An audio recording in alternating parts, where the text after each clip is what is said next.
দেখো, এই ফ্রি ফায়ারটা সামান্য একটা গেম হলেও এটা যে অনেক মানুষের জীবন পরিবর্তন করে দিয়েছে, আবার অনেক মানুষের জীবন যে ধ্বংস করে দিয়েছে, এটা আমাদের সকলেরই জানা।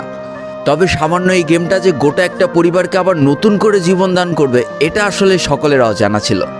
হ্যাঁ বন্ধুরা, আজকের গল্পটি এমনই একটা পরিবারকে নিয়ে যারা এই ফ্রি ফায়ার গেমটাকে একেবারেই সহ্য করতে পারতো না, বরং তাদের সন্তান যখন এই গেমটা খেলতো তারা আরও উল্টো বকাবকি করতো।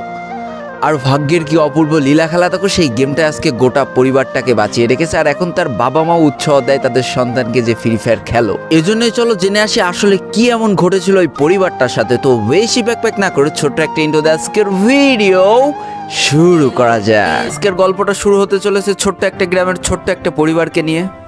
বাবা মা এবং তাদের দুই সন্তান অর্থাৎ দুই ভাই, ছোট্ট একটা পরিবার, খুব সুন্দরভাবে তাদের জীবনযাত্রা চলে যাচ্ছিল।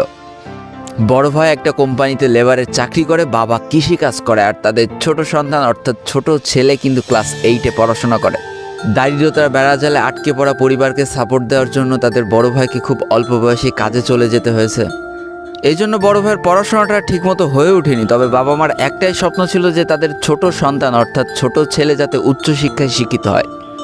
এই জন্যে বাবা কৃষিকাজ করলেও সারাদিন মাঠে তুমুল কষ্ট করে এসে বাসায় যখন এসে দেখতো তাদের ছোট সন্তান পড়াশোনা করতেছে, সমস্ত কষ্ট এক চান্সে দূর হয়ে যেত। আর তাদের ছোট সন্তান পরিবারে অভাব দেখতে দেখতে বড় হচ্ছে, তো তাই সে একটা সময় ঠিক করেই ফেলে যে তাকে অনেক বড় হতে হবে, লেখাপড়া করে অনেক বড় মানুষের মতো মানুষ হতে হবে। আর ঠিক এমনটাই হতে থাকে। তাদের ছোট ছেলে খুব ভালো রেজাল্টও করতে থাকে, প্রত্যেক ক্লাসে টপ হতেও থাকে। তবে তার একটা বদ অভ্যাস ছিল, সেটা হচ্ছে ফ্রি ফায়ার গেম খেলা। করোনা চলার সময় যখন তার স্কুল বন্ধ হয়ে যায়, তখন তার বাবা এবং বড় ভাইয়ের জমানো কিছু টাকা দিয়ে তাকে একটা ফোন কিনে দেওয়া হয় অনলাইনে ক্লাস করার জন্য। তার ফোনটা ছিল 3 GB র্যামের একটা ফোন। তবে এইখান থেকেই তার ফ্রি ফায়ার গেমের সাথে পরিচয় হওয়া। সারাদিন পড়াশোনার ফাঁকে সময় পেলেই সে ফ্রি ফায়ার গেম নিয়ে বসে পড়তো। আগে যেমন বাইরে খেলাধুলা করতো, এখন সে আর বাইরে খেলাধুলা করে না, ঘরে বসে সারাদিন ফোন টিপে আর ফোনে গেম খেলে। এদিকে তার বাবা মা যখন ফ্রি ফায়ার গেম খেলা দেখতো তখন প্রচণ্ড পরিমাণ রেগে যেত, এমনকি মারধর পর্যন্ত করতো যে তুই এই গেম খেলা বাদ দিয়ে দে। তবে তাদের ছোট ছেলে যতই বাবা মার বাধ্য সন্তান হোক না কেন, ফ্রি ফায়ার গেমটা ছাড়তে সে একেবারেই নারাজ।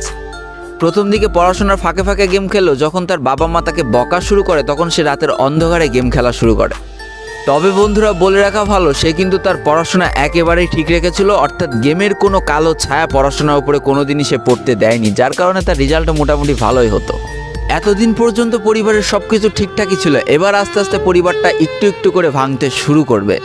পরিবারের সকলের সম্মতিতে পরিবারের বড় ছেলের সাথে পাশের গ্রামের একটা মেয়ের বিবাহ সম্পন্ন করা হয়। আর যেন বিবাহের কয়েক মাস যেতে না যেতে বড় ভাইয়ের পরিবর্তন লক্ষ্য করতে শুরু করা যায়।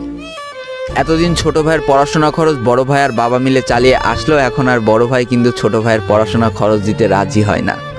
তবে তাতেও খুব একটা ফারাক পড়ে না, কারণ তাদের বাবা এখনও শক্তভাবে তাদের পরিবারটাকে ধরে রেখেছে। অর্থাৎ বাবা কিন্তু কৃষিকাজ করে তাদের পরিবারটা খুব সুন্দরভাবে চালিয়ে নিচ্ছিল। তবে বলে রাখা ভালো, হাতের 5টা আঙুল যেমন এক হয় না, পরিবারের প্রত্যেকটা সন্তানের মন মানসিকতাও কিন্তু এক হয় না।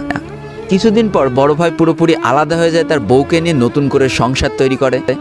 এমনকি একটা পর্যায়ে যে বড় ভাই তার পরিবারকে অস্বীকার করে দেয়, অর্থাৎ একটা টাকাও আর পরিবারে দিত না, সমস্ত টাকা সে নিজের সংসারেই খরচ করত। 4 জনের পরিবারটা ভেঙে যে এখন 3 জনের পরিবার হয়ে গেল, বাবা মা আর তাদের ছোট সন্তান। এখন পুরো পরিবারের দায়িত্বটা বাবার উপরে পড়ায়, দিনরাত 24টা ঘন্টা হাড় ভাঙা খাটুনি করা শুরু করে দেয় তাদের বৃদ্ধ বাবা। এদিকে তাদের ছোট সন্তান সবটা কাছ থেকে দেখে অনেক কষ্ট পেত, তারপরেও তার করার কিছুই ছিল না, তাকে পড়াশোনাটা চালিয়ে যেতেই হবে, কারণ বাবা মার একমাত্র স্বপ্ন তাকে পড়াশোনা করে মানুষের মতো মানুষ হতে হবে। এদিকে বলে রাখা ভালো, পড়াশোনার পাশাপাশি কিন্তু সে ফ্রি ফায়ার গেমটা অনেক ভালো মতো খেলা শিখে গিয়েছিল। তার 3 GB র্যামের ফোন একটু ল্যাগ দিলেও মোটামুটি ভালোই খেলা যেত স্মুথ গ্রাফিক্সে।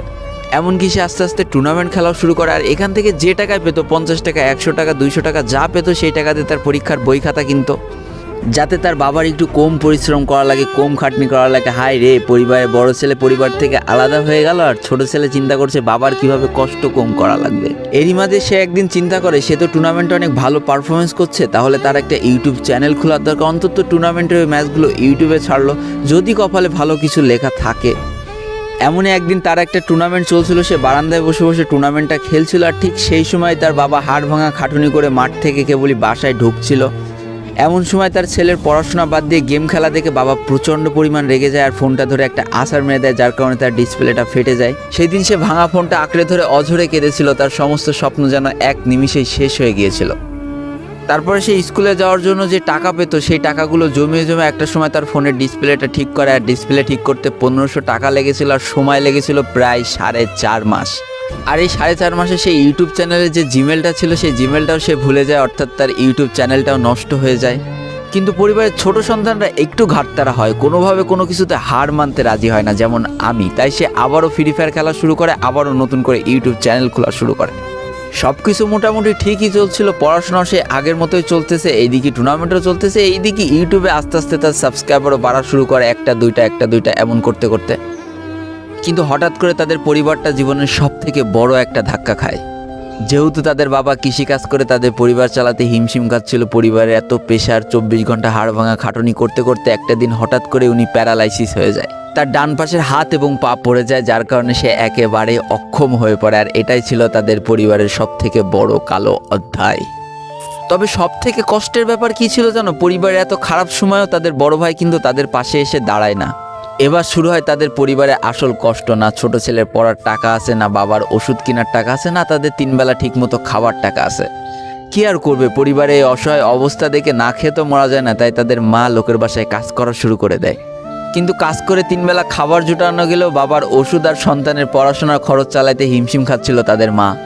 ঠিক এই সময়টায় পরিবারের ছোট ছেলে সারাদিন চিন্তা করতে থাকে যে আসলে তার কি করা উচিত, কি করলে পরিবারের সবাই ভালো থাকবে, কি করলে বাবার ওষুধ কেনার টাকা সে জোগাড় করতে পারবে, কি করলে বাবা মার স্বপ্ন পূরণের জন্য সে পড়াশোনা করতে পারবে। তার সামনে শুধু একটা অপশনে খোলা ছিল, সেটা হচ্ছে ফ্রি ফায়ার গেমটা। কি আর করবে, সারাদিন সে পড়াশোনা করতো আর সারা রাত ফ্রি ফায়ার গেম খেলে খেলে ভিডিও আপলোড করা শুরু করে ইউটিউবে। তোমরা শুনলে অবাক হয়ে যাওয়া, 24টা ঘন্টার মধ্যে সে মাত্র 4.5 ঘন্টা ঘুমাতো। দিনের বেলা স্কুলে থাকতো, স্কুল থেকে এসে সে একটা চার দোকানে কাজ করতো, চার দোকান থেকে বাসায় এসে পড়াশোনা করতো, পড়াশোনার পরে রাত্রেবেলা ফ্রি ফায়ার গেম খেলে ভিডিও আপলোড করতো। সৃষ্টিকর্তা হয়তো তাদের কষ্টটা দেখেছিল, তাই তার বেশি দিন কষ্ট করা লাগেনি, 4.5 মাসের মাথায় তার একটা ভিডিও ভাইরাল হয়ে যায়। ব্যাস, লাইফের মোড়টা এইখান থেকে ঘুরে গিয়েছিল। তোমরা সকলে জানো একটা ভিডিও ভাইরাল হলে আসলে কি হয়। সব জায়গায় তার নাম ছড়িয়ে যায়, মানুষ আস্তে আস্তে তার ভিডিও দেখতে শুরু করে, তাকে পছন্দ করতে শুরু করে, তার গেম প্লে ভালো লাগতে শুরু করে। একটা সময় সে একটা ভালো প্লেয়ার হয়ে যায়। আর সে জীবনে প্রথম পেমেন্ট পেয়েছিল 12,500 টাকার, যেখান থেকে 7,000 টাকার তার বাবার জন্য ওষুধ কিনে দিয়েছিল, আর বাকি টাকাটা তার আম্মুর হাতে তুলে দিয়েছিল। তারপর থেকে তার মাসিক বেতন কখনো ওই 12,000 টাকার থেকে কমেনি, বাড়তে বাড়তে একটা সময় তার মাসিক বেতন দাঁড়ায় 1 লাখ টাকা, যেটা ছিল তাদের পরিবারের জন্য অবিশ্বাস্য একটা ব্যাপার। যেই পরিবারটা না খেতে পেয়ে প্রায় মরার মতো অবস্থা হয়ে গিয়েছিল, সেই পরিবারটা আজকে কোথা থেকে কোথায় যেয়ে দাঁড়ালো। তবে সব থেকে মজার ব্যাপার কি জানো, এখন আর ফ্রি ফায়ার খেলতে দেখলে তার বাবা মা কিন্তু তাকে বকে না। তো দেখো, জীবনে খারাপ সময়গুলো চিরদিন স্থায়ী হয় না, খারাপ জীবন কাটিয়ে কিন্তু ভালো সময় আসে, অর্থাৎ তাদের পরিবার এখন ভালো সময় চলে এসেছে। তার বাবা আগে থেকে অনেক সুস্থ হয়ে গিয়েছে, এখন নিজে থেকে হাঁটাচলা করতে পারে, তাকে আর কাজ করে খেতে হয় না, তার মাকেও এখন আর কাজ করতে হয় না। এইদিকে সব থেকে বড় আনন্দের ব্যাপার কি জানো, ওই ছেলেটা তার পড়াশোনাটাও ঠিক রেখেছিল, অর্থাৎ এসএসসি পরীক্ষায় সে কিন্তু জিপিএ 5 পেয়ে উত্তীর্ণ হয়েছে। তো বন্ধুরা, আজকের গল্পটা থেকে আমরা কি শিখলাম? জীবনে কোনো পরিস্থিতিতে, যতই খারাপ পরিস্থিতি আসুক না কেন, তোমাকে হার মানা যাবে না।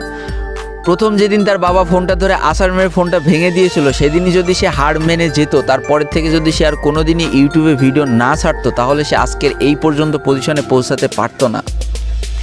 দারিদ্রতা বলো, না খেয়ে স্কুলে যাওয়া বলো, চার দোকানে কাজ করা বলো, বাবা মার অসহায় পরিস্থিতি বলো, কোনো কিছুই কিন্তু এই ছেলেটাকে দাবিয়ে রাখতে পারিনি। আর দিন শেষে যেই মানুষটা সর্বোচ্চ কষ্ট করে, সৃষ্টিকর্তা তার পুরস্কার নিজে হাতে করে দেয়, এটাই তার জলজ্যান্ত একটা উদাহরণ। তো আজকের গল্পটা ইন্ডিয়ান একটা ভাই আমাকে পাঠিয়েছে এবং তার নামটাও বলতে নিষেধ করে দিয়েছে, এই জন্য আর বলা হয়ে উঠলো না, সেই ইউটিউবারের নামটাও আর বলা হয়ে উঠলো না।